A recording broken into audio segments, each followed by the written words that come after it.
personnalité clivante, Bernard Tapie ne peut toutefois laisser personne indifférent en ces temps particulièrement difficiles pour lui.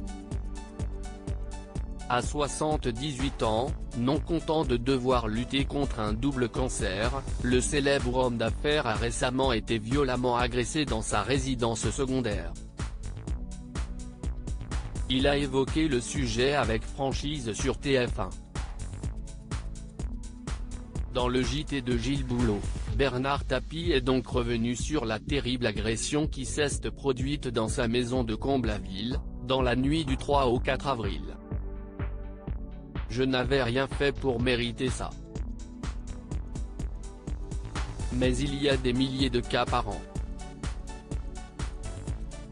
Et la justice a beaucoup de mal à investiguer pour trouver les coupables.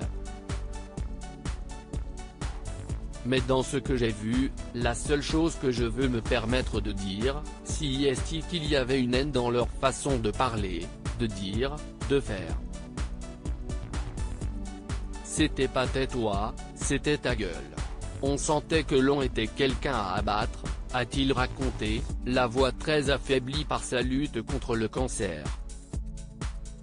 Bernard Tapie, qui réside la majeure partie de l'année dans son hôtel particulier du chic 7e arrondissement de Paris, avait passé quelques jours au vert avec sa femme Dominique dans leur maison de Comble-la-Ville, protégée par un système d'alarme.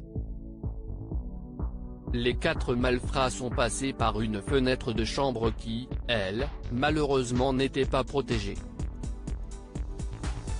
L'agression du couple avait duré 45 minutes, l'ancien patron de l'homme et son épouse se faisant insulter et frapper. Dominique avait été tirée par les cheveux dans toute la maison pour qu'elle leur montre le coffre-fort. Problème, le couple n'avait pas. Les cambrioleurs sont alors repartis avec un maigre butin mais en laissant aux époux de douloureux souvenirs. Questionné par Gilles Boulot sur cette demeure, Bernard Tapie a admis se remettre plus vite que Dominique et qu'il y retourne régulièrement. Pas encore ma femme, a-t-il ajouté.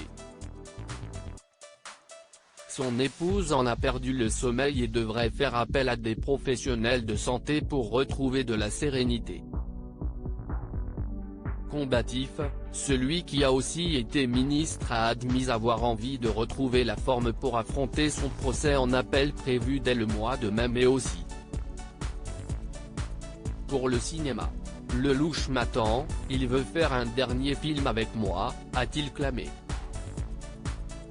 Un ultime projet pour le médiatique touche à tout.